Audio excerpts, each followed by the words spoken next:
Donc, aujourd'hui, jeu aux soupapes. Alors, jeu aux soupapes, c'est quoi? Ça se passe ici. C'est le jeu qui est entre la soupape et le culbuteur. Donc, faut démonter le, le carter de cache-culbu. Donc, pour ceci, faut démonter la durite d'air. Là, vous avez la bobine d'allumage, donc il y a les vis de chaque côté à enlever. Alors, au préalable, vous avez mis sur chandelle le véhicule et enlevé la roue droite. Là, à d'une main, vous enlevez les bobines. Voilà. Là, vous avez vos bobines. Là, donc, ici, là, ici. Ah putain, on voit pas. Là, dans les puits, il y a 4 puits. Il y a les bougies, donc il faudra enlever les bougies pour pas avoir les compressions. Ce sera plus simple. Et ensuite, pour enlever le cache culbu, c'est 2 écrous de 10.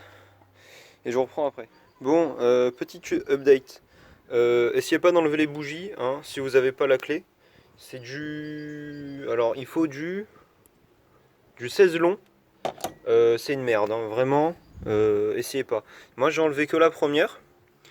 Donc, petit truc rapide, quand vous enlevez une bougie, regardez son état. Donc là, dans le filet, vous pouvez voir, c'est un peu corrodé. Donc ça, à la limite, un coup de brosse, ça va.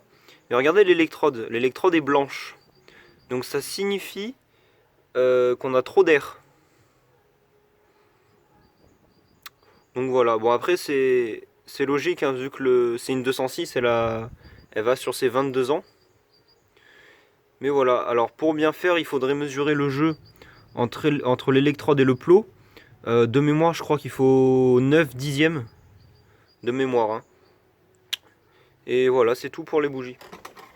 Là, du coup, pour mesurer votre jeu, vous prenez votre jeu de cale d'épaisseur.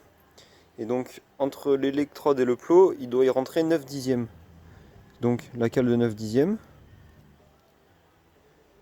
Vous voyez, elle passe. On essaye 1 millimètre. Ça passe difficilement. On voit que 9 dixièmes, c'est gras. Donc, la bougie, l'écartement, il est bon. Ensuite, il faudra y foutre un coup de brosse sur le filet et sur l'électrode en elle-même. Vérifier que la partie en céramique n'est pas fissurée, ni même pour le contact en haut. Et que voilà, qu'elle est en bon état général. Donc pour savoir comment on fait, donc déjà pour faire tourner le moteur, c'est dans le sens horaire sur la poulie Villebrequin.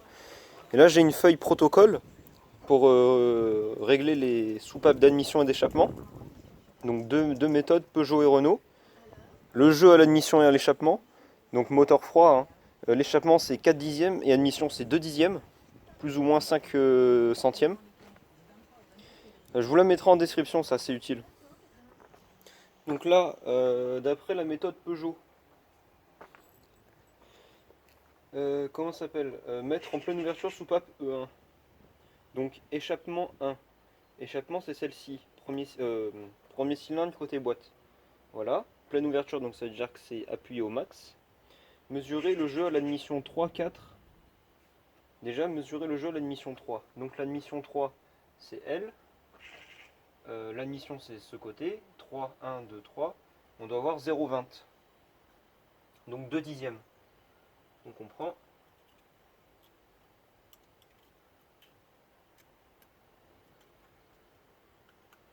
Les 2 dixièmes, on les a. Parce que le jeu, il est gras. Ensuite, admission 4. Donc admission 4, c'est celui-ci.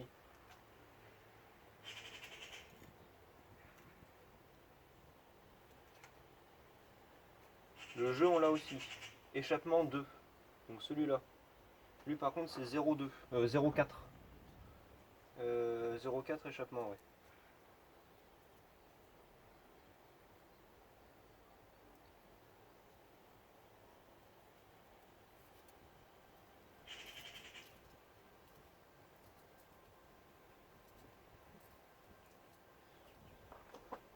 Donc,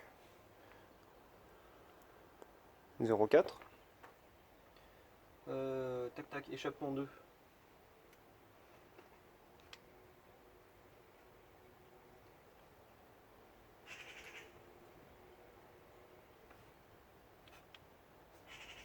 Ça va, on l'a. Échappement 4.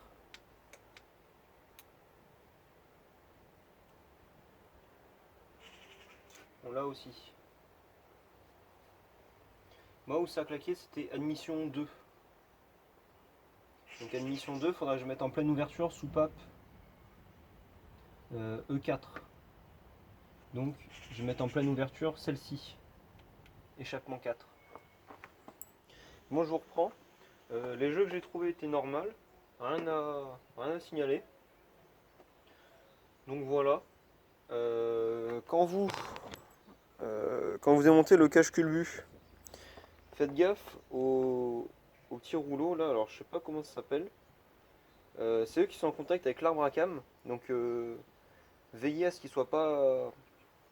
Comment ça s'appelle, ce qu'ils soient pas marqués. Hein, parce que c'est pas bon s'ils sont marqués.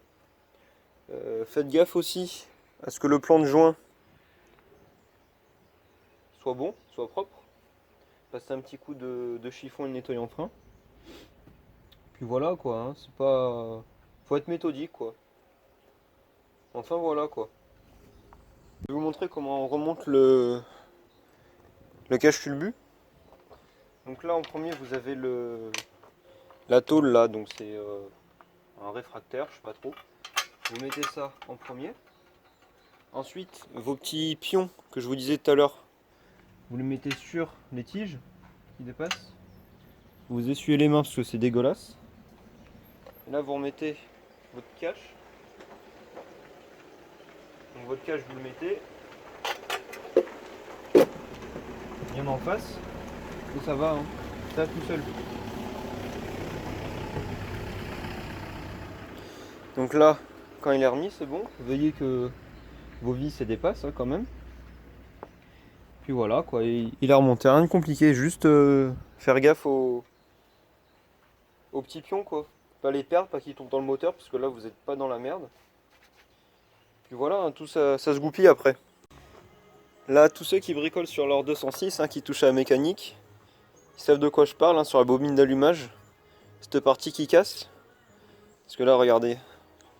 Là, regarde. Celle-là, elle se fend déjà, là. Puis l'épaisseur de caoutchouc est pas énorme, quoi. Donc bah, forcément, avec la chaleur du moteur et le temps, bah, ça pète, hein, quoi. Donc, regarde, même, je peux enlever le guide en laiton, hein. Enfin, en acier. Ça, c'est vraiment la plaie, hein. Mais bon, moi, ce que j'ai fait, c'est que sur la grande vis, là, j'ai foutu une rondelle pour avoir un plus grand appui.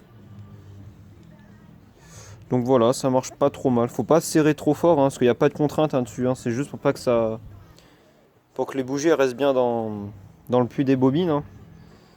Mais ça fait le taf. Hein. C'est à François de la chaîne Garage Bagnole et Rock'n'Roll. Quand il est en train de refaire sa C6. Donc les petits clips en plastique, quand ça se clipse, c'est satisfaisant. Hein.